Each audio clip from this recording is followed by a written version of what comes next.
नमस्ते। आज हम कुछ बड़े और मुश्किल लगने वाले टॉपिक्स को एकदम आसान भाषा में समझेंगे। सुनने में थोड़ा अजीब लगता है ना कि हमारे खून में जो लोहा है, एक जंग लगी कील और सूरज की रोशनी, इन सब में आखिर क्या कॉमन हो सकता है? तो इसका जवाब है विज्ञान, जो इन सभी अलग अलग चीजों को एक धागे में पिरोता है। चलिए इसे समझते हैं। तो आज का हमारा सफर कुछ ऐसा रहेगा। हम जीवन के सबसे छोटे हिस्से से शुरू करेंगे, फिर मानव शरीर की गहराई में उतरेंगे और आखिर में उन फिजिकल लॉस को देखेंगे जो हमारी दुनिया को चलाते हैं।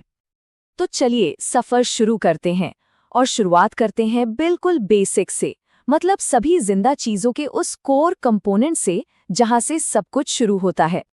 तो ये है कोशिका, जिसे सेल भी कहते हैं। इसको जीवन की मूलभूत इकाई कहा जाता है, मतलब हर जिंदा चीज की बुनियाद। जीवन की पूरी कहानी असल में यहीं से शुरू होती है। अच्छा, तो ये जो लाइफ की बेसिक यूनिट है, ये आखिर बनी किस चीज से है? मजे की बात यह है कि हम सब ज्यादातर सिर्फ 4 एलिमेंट से बने हैं: ऑक्सीजन, कार्बन, हाइड्रोजन और नाइट्रोजन। जरा सोचिए, बस ये कुछ तत्व ही जीवन की इतनी सारी कॉम्प्लेक्सिटी बनाते हैं।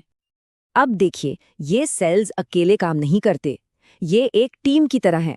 जब एक जैसे सेल एक साथ मिलकर कोई खास काम करते हैं, तो वो बनाते हैं ऊतक, यानी टिश्यू, जो आगे चलकर हमारे दिल और दिमाग जैसे ऑर्गन्स बनाते हैं।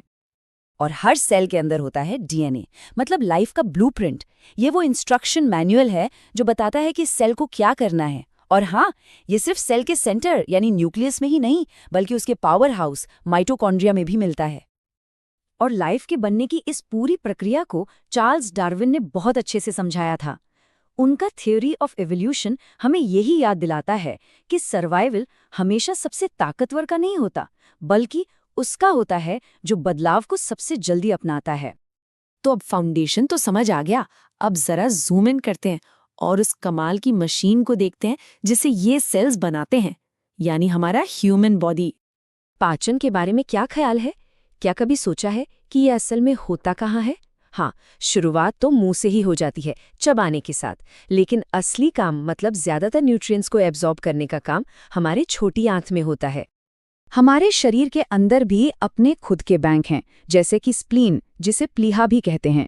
इसे शरीर का ब्लड बैंक कहा जाता है, क्योंकि ये इमरजेंसी के लिए खून को स्टोर करके रखता है।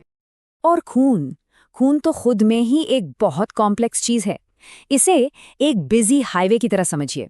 इसमें फाइब्रिनोजन है, जो चोट लगने पर मरम्मत का काम करता है, और हीमोग्लोबिन है, जो ऑक्सीजन की डिलीवरी करता है।